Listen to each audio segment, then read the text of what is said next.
What's up, everybody? This is episode 7. I got my man in the building, the one and only Marcus Anderson. Hey, Let me hey, tell you something tonight. It's gonna be crazy, bro. How you feeling, man? man, I'm feeling pretty good, man. Feeling good. I'm on the line with my boy Brent, so what else could I ask for that's better? Hey, man. Hey, brother. You know how we do it, man. This episode, bro, is strictly about started from the bottom. Now my whole team is here. Dude, we got to talk about what you got going on. But first, Marcus, let me first say, number one, I am extremely proud of you at the work that you have done, the body of work that you've done as a musician. I'm a musician, but not at your level. I play drums and percussions, okay? I came up doing that in church, so I've always had this firm, tight, attraction to music. I can't explain it, man. I hear notes. I know exactly, you know what I'm saying? I just been around musicians a lot, man. And so I know when y'all are in the groove. I know when things are off, etc., man. And so from me to you, number one, I am extremely proud of you, your dedication to your work ethic, to your body of work. It seems as if you progress every single album. And so I'm particularly interested into this album, Reverse, because man, this is your 15th album, Marcus. This is like studio produced, live produced 15th album, bro. And hey, Doc, this don't happen for everybody, man. And so that's why I put the billboard up, man. I see. He got the nice little backdrop going on here. Hey, we got to do this. So I appreciate you coming. Let me do the exclusive interview for you. So, man, let's talk about Reverse for a second. Okay. Why the title Reverse? What were you thinking about? And let's talk about the journey to this album, man. So let's celebrate this 15th album. Let's kind of dig into it, man. So what's up with Reverse? What you thinking through, man? What's on your heart? So Reverse kind of came about with me going through the pandemic and hitting the creative block. Every musician, every creative goes through it. Man, when I tell you I hit a creative block, I had no inspiration. Like it all got sucked out of me because I transitioned from being a musician to being more of a writer of expression, like literally writing stuff. I wrote 3 books during the pandemic. I wrote a children's book and I wrote 2 science fiction books. Okay. And that was a different outlet for me to take a break from music, because prior to 2020, I was getting burnt out of music. All I was doing shows, making money. I was like, there's got to be more to life than this, because I wasn't enjoying it anymore. So the pandemic hit, shut us down for 2 years. During those 2 years, the first year I wrote the children's book. The second year, I hit this wave. Well, I started in 2020 of really writing things that were in my head, expressing my emotions, because I had to deal with myself because I didn't have the music as an expression. I was going out to jam sessions, but it was different from doing shows.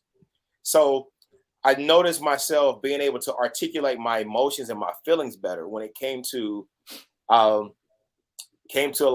writing. And I think when we go into therapy, a lot of people shy away from therapy. Yeah. But I didn't. It was something I started prior to it, and then I just had to dive right on in it during the pandemic. So one of the things that I was given as a tool in a homework assignment is what they call it. I started writing more. I started expressing myself. I started writing poems. I started writing things that I understood that became revelation to me, whether it was biblical or whether it was just something in my head. It was a way for me to stay connected, to God and myself, and then figure things out instead of being influenced by so much noise and distractions around me. So to get to how I got to Reverse, the name of the album Reverse, once I got through writing, I was like, all right, what do I do to actually get to creating another album? Because I was feeling the inspiration of music, but I didn't know how to go about the process of doing it, because I've done this process 14 times in a row the same way. Yeah. So I started thinking about business stuff, which you and I talk about a whole lot. Yeah. One of my business ideas is one thing I always do. I always write the goal and then work my way backwards. Yeah. You know, it's like figuring out what a project is going to cost, like buying a house. All right, this is the budget. This is what it costs. How do I get there? You just work your steps back.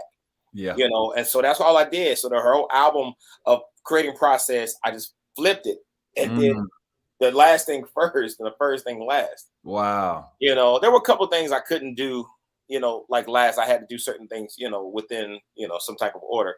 But the general idea is that I started at the end and worked my way back. So that's how I named the album Reverse. Hey man, that's awesome, bro. Let me ask you this question. What do you want when people hear this album? What do you want people to hear from you as an artist on this album? It's something that you mentioned earlier. You noticed that there was growth and maturity. And I want people to hear that, but more than anything, I wanted to connect and resonate with them. If I could, I would give away my music for free, Brent. But I want people to be freed, you know, through the music that I create. And it's not always about like having I always like to have a dynamic album, like, you know, this and that and that. I didn't even care about that this time. I put a lot of myself in it, a lot of lyrical content, emotions into writing these songs, because there's a lot of vocal songs on there about my experience. And there's a lot of emotion that people are going to feel from this. And I named a lot of the titles, you know, Turn Back the Days, Matter of Time, Backflips. Every song title is based off of an experience that I went through. And I choose love, I choose you, you know? Yeah. So that's kind of what I feel and get from the album. Will they get more? Possibly, you know?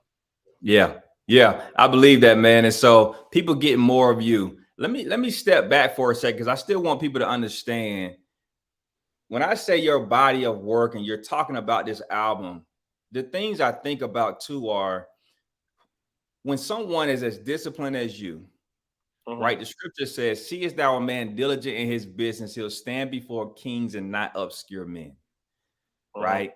And I believe that comes with diligence and discipline. But here's what I want to say, man. Like, because you've been disciplined with your work, you've stood on some major stages and beside some major players in the industry.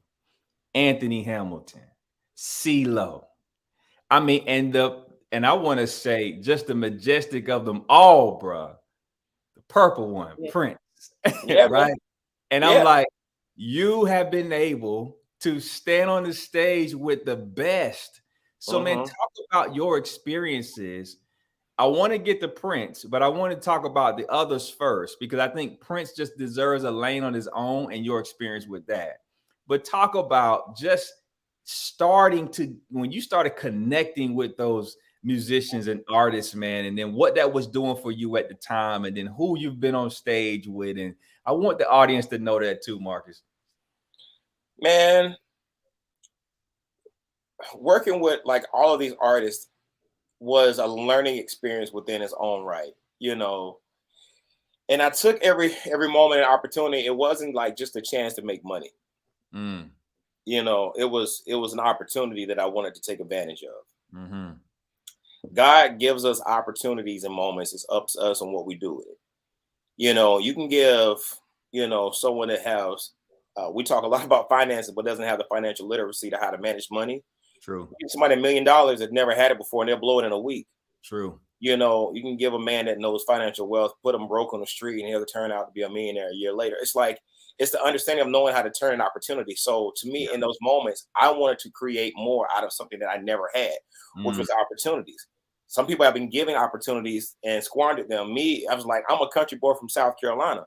So when I get the opportunity to work with, you know, Anthony Hamilton and a CeeLo and, you know, a Sheila E. and a Prince, it's not so much about making money versus the opportunity that I get, because you're in rooms that normal people don't get to go into.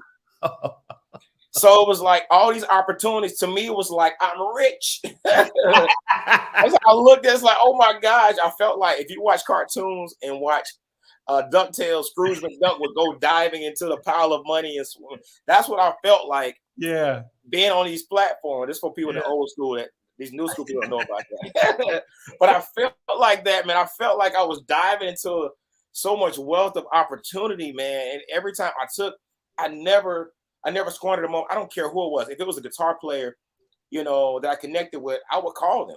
I'm Yeah. like, hey man, just checking and see what's going on. So how did you get to this point? What Mm. would you do? I was absorbing. I was a freaking sponge. Come on. There was a surface and a platform that was wet, and I was a sponge. I soaked up whatever it was. Did my deposit and took that same sponge and went and sucked up more. That was what I was and still am to today. Yeah. Just a little different. Yeah. When I think about you, I think like you're like me, man. Like because we're sponges, which I believe that's my bread and butter. I'm a sponge. I know how to get out of you what I need and then go apply it. Yep. And so it's like when guys like us, man, we can eat and do well off crumbs. That's right. Yes. We don't even need a full meal. Just give me the crumbs of the greatness that they drop. And then, and look at what it's done. Let me ask you this question, man, because this made me think about this. How electric was it on stage besides some of the greats? Man, Prince probably took the cake. It was awesome, like to get a taste of like what it was like working with all these artists and leveling up each time. Yeah. But Prince was tiny. I mean, he was like 5'2", 5'3", but his energy was powerful when he walked in the room. Yeah. Like you felt intimidated. Like he was 5'3", but he felt 6'7", Yeah. It was like his energy was so like, it was crazy. His command of the room was insane. It was like, yo, this is Prince. Yeah. And his voice was deep and big. He sang all this, I want to make your lover. Yeah. He had all these high notes. Yeah. But his voice was very much here. It was like low. And it was like the energy of him on stage was explosive. It was like, man, how does this little man command all this stuff? And it was just knowing yourself, knowing what you want to do, trusting the people around you, to do their job on stage. And he would put on a show because I remember us going to, I think it was the DPAC. He came to DPAC several years ago. And I'm I think it's me and Marcel. We sit on the second row, man. It's just like the whole and he comes out and man, he's got that strut. Prince has a strut when he walks and he's, walking, man, and he walks on the stage and it's like a guitar and he's on top of the stage and he grabs his guitar, man, and he gets to playing. And the crowd goes crazy and it's just electric, man. It's just like, and then to know, I said, it's like, dang, my boy's in the band. Like my boy's gonna be playing. It's just like you see that, man. And so what principles, to stay in the lane with Prince for a second, what principles did Prince transfer to you as an artist, as a man, as someone that was up and coming, that he sincerely trusted? Prince didn't trust a lot of people.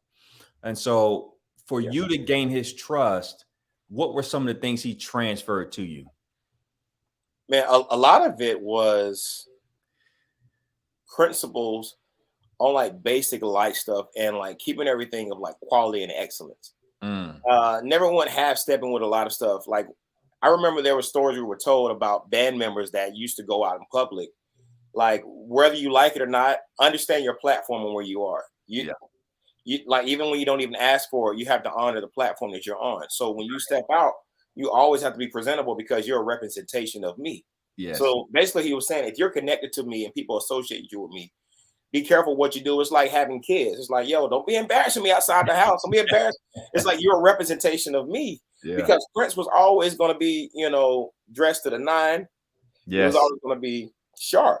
So we go out and be like, that's Prince's band. And we got on, rundown sweats and not looking shaved or anything. Like it's a representation of him. He was like, no, he wanted us always to be in slacks and suits.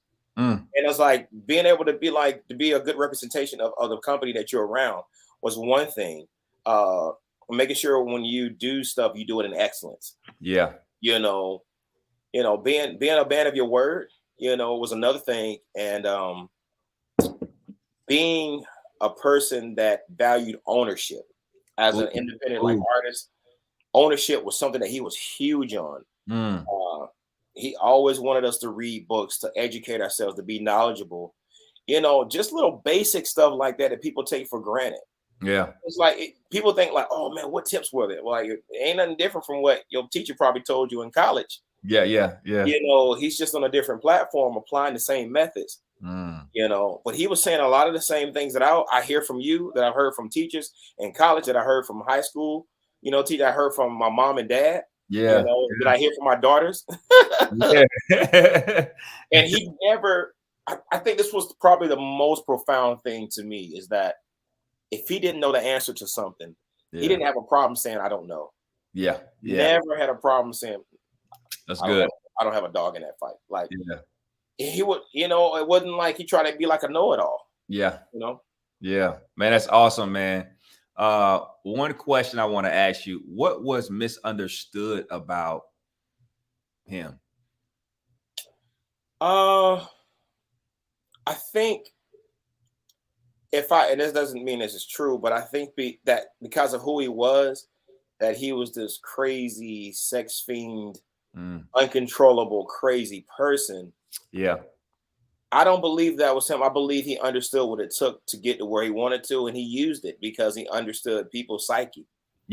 People love certain things. People love sex. Sex sells. Yeah. People love violence. You know, something to talk about. Anything dramatic. So he understood that back then. Yeah. And I think he just played off of it. Yeah. And he was a very smart, very intelligent man. So they didn't really give him enough credit back then, but I think they began to understand what he was building after he got through his dispute with Warner Brothers. Yeah. And won, and then was still able to have a thriving career without being on a record label and say, this is what I've been talking about. You can do it as an independent artist. You know, I think the narrative of what he was trying to do was to show people that he was smarter than what he looked, or he was totally different what people painted him out to be. Yeah.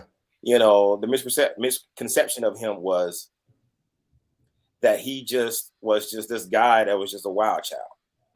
You know, no, he just did things to get a reaction out of people, in my opinion. We all do that. Kids do that when they want attention from parents. Yeah. You know?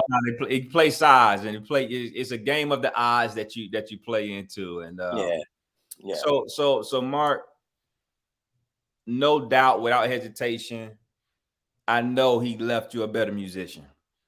Yeah, hands down. Hands down. Yeah.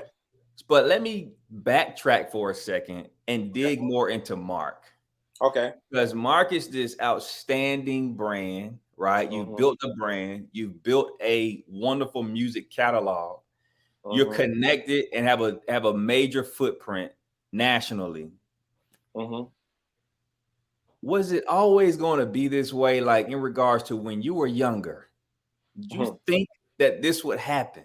And then also, while you were younger, I guess maybe teenage years, high school, did you think that this would be your gift, that you would be doing this, or was it even younger?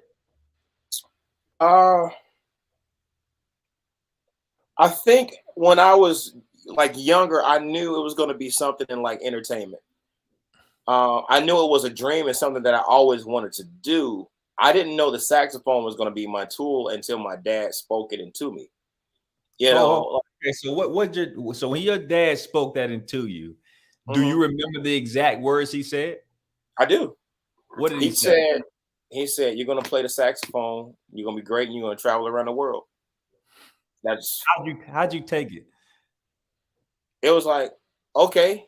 It was because I had not been told that I wasn't going to succeed. Gotcha. Like, I wasn't told the opposite. So that was all I knew at a young age. And you only know what you were exposed to.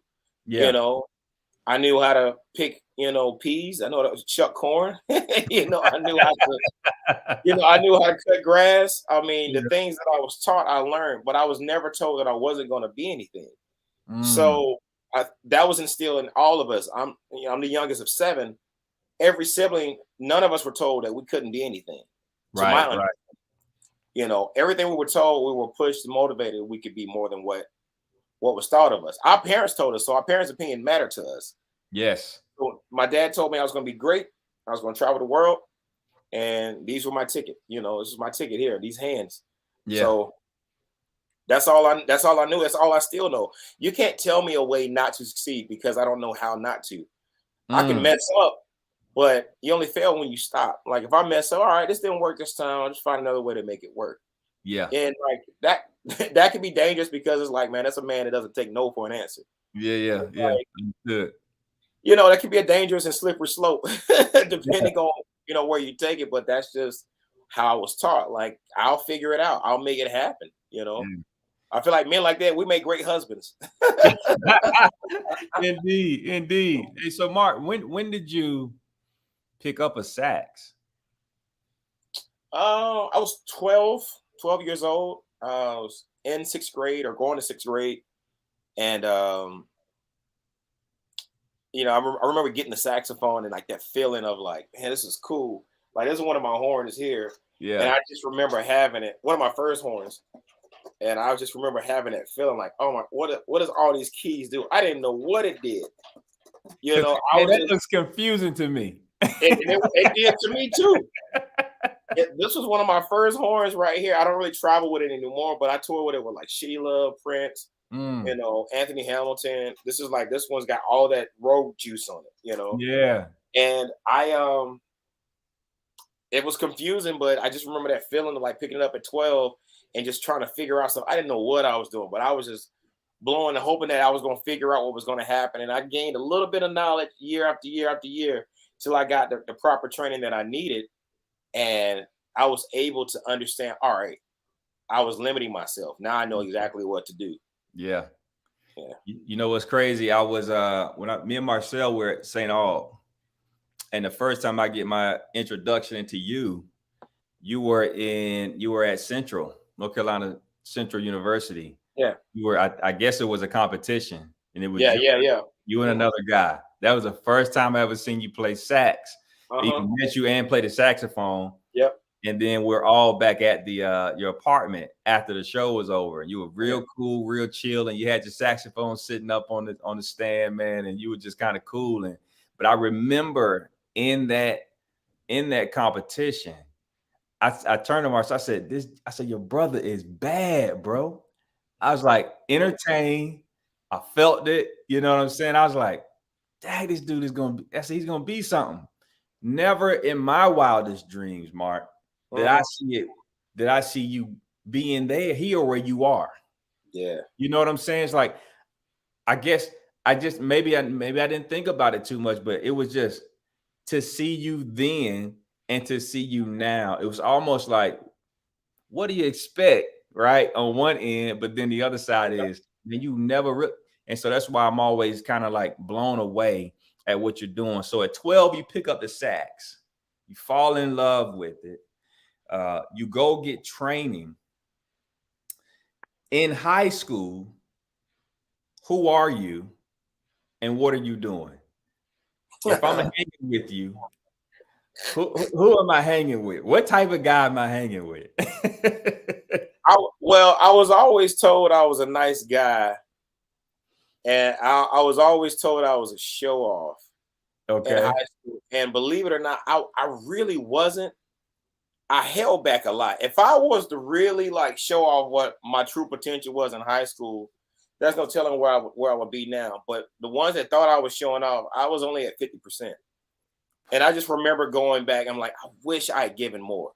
Yeah. I wish that I had, done this. I wish that I had done just so much more than what I gave people. But after a while, what I ended up doing was I just said, forget it, man. I'm going to start going for it. So I had moments that I would like step out and give people a taste like, all right, this is me, showing out. Then I would pull back and I would be, more humble. But I was the fun kid. Yeah. They tried to place responsibility on me. But I didn't want it on me. They tried to make me, marching band director, drum major. That's what it was. Mm-hmm. I didn't want to be drum major. I didn't want to be a leader. All I want to do, I want to hang. I want to be fun. I never wanted to be the guy to lead people. But the older I got, I understood that that's just where I was at. But in high school, I didn't care about that. I was a fun guy. I was cracking jokes. I was picking on teachers, but for the fun. It wasn't like I was making fun, like bullying. Yeah. I remember one of the teachers that I felt like I gave hell to. I didn't. I felt bad about it years later. I said, I think I might have bullied him. Yeah.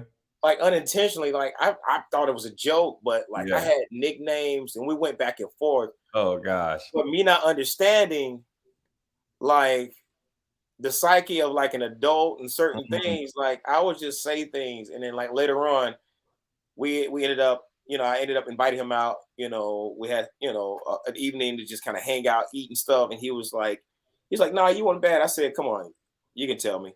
Yeah. On a scale of 1 to 10, what was I? He said, "You probably a 4." I said, "A 4? Oh. Really?" I was like, "That's not bad." I said, "I feel like I was at least a 7 or 8." I said, "Man, I was a fun knucklehead, not Yeah. bad." Yeah, You yeah, know? yeah. You were the life of the party. Yeah, yeah, I Yeah, was. life of the party. Most people, man, they don't really know about your family dynamic. You Yeah. know, you 7 siblings, man, mom and dad, all of you are musical, to a degree, and have done some things musically. And I'm just like, all of the family is talented Hmm. in their own way. Yeah. What do you think you're showing your family as the one that stands out the brightest Hmm. of the family? What do you think, or what are you trying to create for them? Maybe indirectly, but Hmm. directly, Hmm. Yeah. as the one that's out in front, man. What do you feel your responsibility as brother, in this spotlight that you have to them? Uh, First thing that came to mind was legacy. Like my dad really prides himself on the name Anderson, Mm, and my mom is more of a like our pedigree. Like she stands on that, which is kind of the same thing. A name and pedigree goes together when you yeah, think about family and royalty, and they always talk about, well, I'm a Worthington. Like people talk about the pedigree of a family. yeah, Um, because my dad had such strong principles and foundation of like work smarter, not harder, yep, ownership, being your own boss. That has always been like our dynamic. And then on top of that, doing it with excellence and not embarrassing our parents and doing things of the way that God would want us to be. mhm, So I think my parents and my family probably look at what I do as like establishing a legacy. mm, I don't know if I'm the brightest star in my family, but I know I am a bright star within my family that makes people pay attention to what we're doing. There are a yeah, lot of my fans that go and see, well, did you know he has a twin brother that sings and he has a nonprofit and does this? yes, He has an older twin brother, that has his own music school and then like is won, this amount of stellar awards and all, and then like his yes, sisters, do this, and then like his dad owned businesses and like and there's 7 of them, and they all do that. And then like you look at the other Andersons that are attached to us, or even like if you go into the Little John side, I yeah, just think like everything that's attached to it, it makes my whole family, no shine. offense, but it makes them shine, but it makes them rise up to the Absolutely, same standard. absolutely, yeah, Yeah, and it does nothing but lift you. It's either yeah, you raise up to it or you cancel out.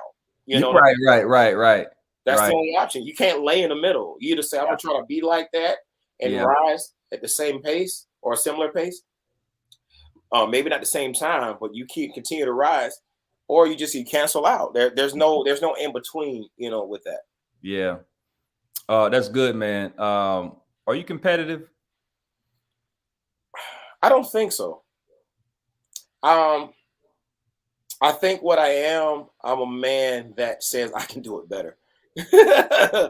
And Gotcha. it's like, I don't know if that's competitiveness. Like, if Mm, I see somebody playing a saxophone, if I can't do it better, then it's like, all right, it's going to make me better. But I'm not in competition with that person. It gotcha. makes me want to be better. You want to reach your potential. Yeah. Yeah. So you're in competition or drive with yourself Hmm. and your potential. Yeah. Because the thing is, if I'm in competition with that person and I beat them, then it's like, all right, I've Mhm. accomplished the goal. But the thing is, I can never beat myself because I don't feel like I can never max out to Yeah. my full potential. I'm going to keep growing. I can Right. surpass a person and become faster as a track runner and like, yo, I beat you. Then I've won. I've accomplished the goal. Yeah. You know what I mean? But if I'm in competition with myself, all I do is just get better over time. Yeah. Yeah. So, man, you you get this gift. You're endowed with this gift, man. Uh, you find it at 12. You roll through. You're in high school. Do you pick it back up in high school? Are you picking it up in high school and then flow with it in college? Do you ever put it down for a second and then, kind of find something else different? Or does it stick with you the whole entire time? And I'm going somewhere with that. You talking about the saxophone? Yeah, the saxophone. So here's the thing that I've always kind of found like interesting. And I was talking to it came when in a conversation I had after playing a game of golf with this guy named Mike Phillips. Mike Phillips, sax player. He toured with Prince as well. He has his own shoe endorsement, Jazz Artist shoe endorsement by Jordan. He's a very successful musician. I mean, you've seen him on ESPN. You've seen him in a lot of different places. Toured with Jill Scott, Stevie Wonder. We've all worked with the same artists. But the thing, Mike, I said, Mike, I got to be honest with you. I never thought your gifting was saxophone. It's not that. I said we have very similar gifting, which is why our journeys are very parallel. And he was like, "What do you mean?" I said, "Well, our gifting isn't the instrument; it's our connection to people. It's how we're able to connect to people. My relationship with people is what got me to this place. God gave me the gifting of being able to know how to connect with people, and how to express. The saxophone is just an extension of what God put in me to be able to get out. But if you take the saxophone away from either one of us, if you take what you think your gifting is, God will show you like, no, that's not really your true gifting. Your gifting is something else. That's just an extension of it. Now, you're very talented at what you do.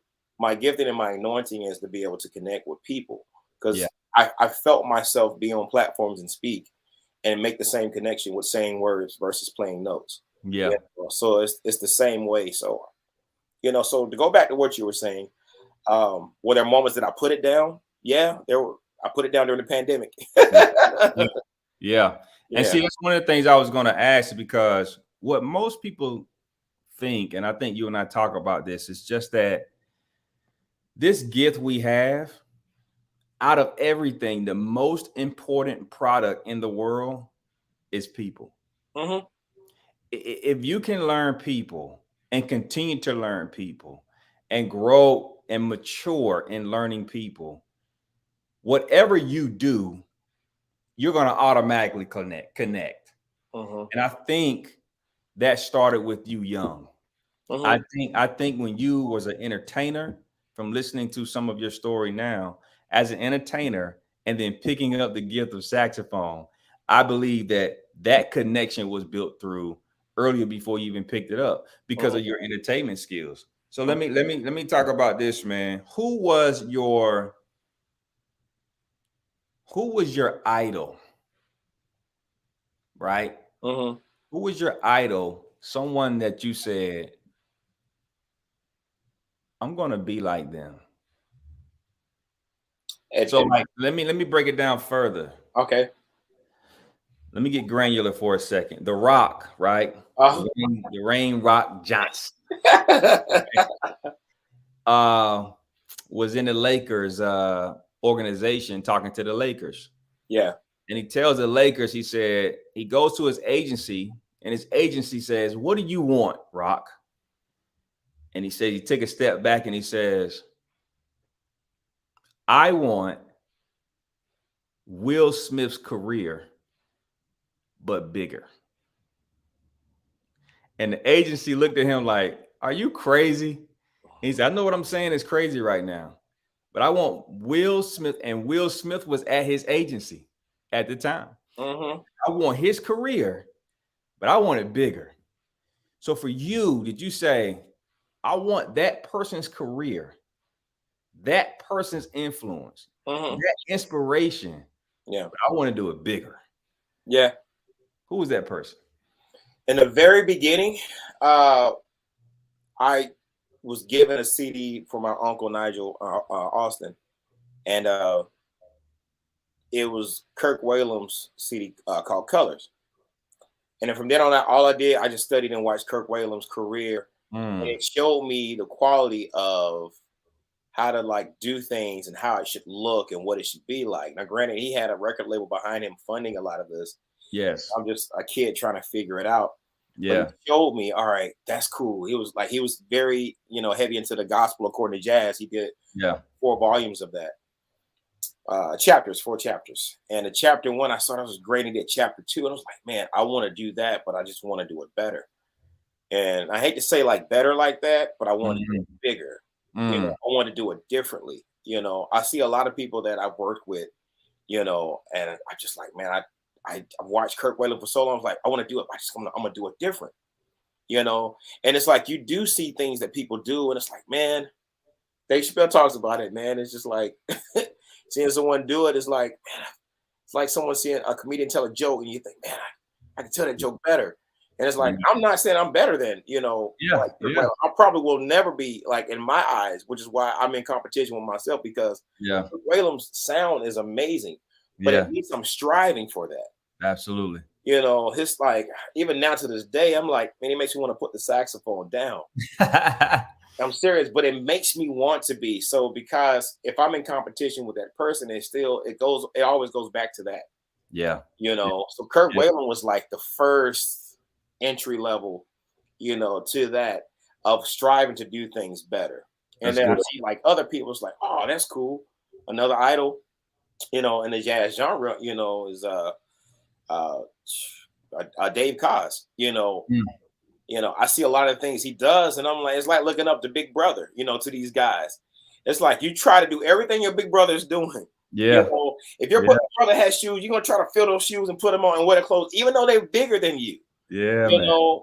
But it's an influence into what you want to be and what you want to do. Yeah. It's just all this is just an influence. I'm like, man, I could do that. Yeah. And, you just keep striving. You keep striving to try to get, the approval. Like, did you like it? Yeah. Right. You know. That's good, man. Let me go in 2 more veins with you. I Okay. want to talk about even though we're gifted, Mark, and we experience life, and life is so powerful, and you have been all over the world, and your father and brother and son and people look to you. There are significant emotional events that happen in our life. Mm-hmm. And what was a significant emotional event that happened in your life that turned the page for you or help you turn the corner to uh, change something in your life? Man, having daughters. Having daughters, it was like, all right, it's no longer me. Yeah. I can mess up and mess up my life, but I can't Mhm. mess up and put my Yeah. daughter's futures in jeopardy. You're right. So when I talk about legacy, it extends further than beyond me. I'm my mother and father's legacy, all the siblings are, but now my daughters, are my legacy, Yeah. and I have to set up their future. I have to give them a better start than what was given to me so they can have the advantage that I didn't have in life. That's what all Yeah. this is about. It's not about me. Of course I want to retire and be able to live and enjoy life, but I can't take it with me. But for those that are going to be behind after I'm gone, I got to make sure that I set them up with wealth, generational wealth, Yeah. and generational knowledge on how to obtain this wealth and manage it. Yeah. And within that, to still be able to stay true to yourself and not lose yourself. Yeah. So having those daughters just changed the whole trajectory of my life. Yeah. I went from just playing music, just thinking a little bit more seriously about those around me and what my actions may do, Yeah. what my actions may cause, and not repercussions in a bad way, but the effects of something I may do. There's the action. All right, now what's the effect of it? Cause and effect. Absolutely. Yeah. Man, that's powerful. I have 2 sons. I think about the same thing, man. And we're definitely aligned there. Mhm. Let me ask you this, Mark. What would you say to someone that's starting from the bottom and that is working their way to get to the top? What would you tell them to streamline their process, but also help them not cut corners? Yeah, that would be one of the things I would say. Like, don't cut corners. Find some you know, find 2 to 3 people that you really admire, Yeah. that you really, you know, appreciate what they've done for their career in their field. Study that, make Yeah. notes. Even if you miss a couple of things, write it down and then focus on that. But don't cut corners, don't skip steps. You Yeah. know, do it all in excellence. You know, you may not be able to do it in the way that they are able to, but Yeah. just baby steps, slow and steady. Yeah. Slow and steady, don't skip steps. You know, because all of this, you know, it's gonna be here. Like my process, if I wanted, I would have been this jazz artist that I am today years Mm. ago if I wanted it when I got it, but I wouldn't have the impact within the community Mm. that I gotten it then because I probably wouldn't have been ready then. I wouldn't have been sleeping in my car, you know. Yeah. I Yeah. would have been sneaking in the hotels to take a wash up, you know. I Mm. wouldn't have, which gave me a better appreciation for the things that I have now. People see the growth of everything that I have now, but that came over taking your time Yeah. to really focus on polishing your, you know, your career. Yeah. Time and spacing is everything, and positioning is everything. Trust your gut, you know, Yeah. talk to God about it and trust him, trust the process. Yeah. Well, man, I know you're busy. I don't want to take much of your time, but look, bro, I have a question for you. My last statement is, what can we expect from Mark in the near future? I mean, this album is going to be blowing up. It drops this Friday. Congratulations. Thanks. And from that, you're a business owner as Yeah. well. You own a coffee shop and down in Rocky Mount. You're doing shows. You're back traveling. Man, you're doing it. What can we expect in the near future, bro? Man,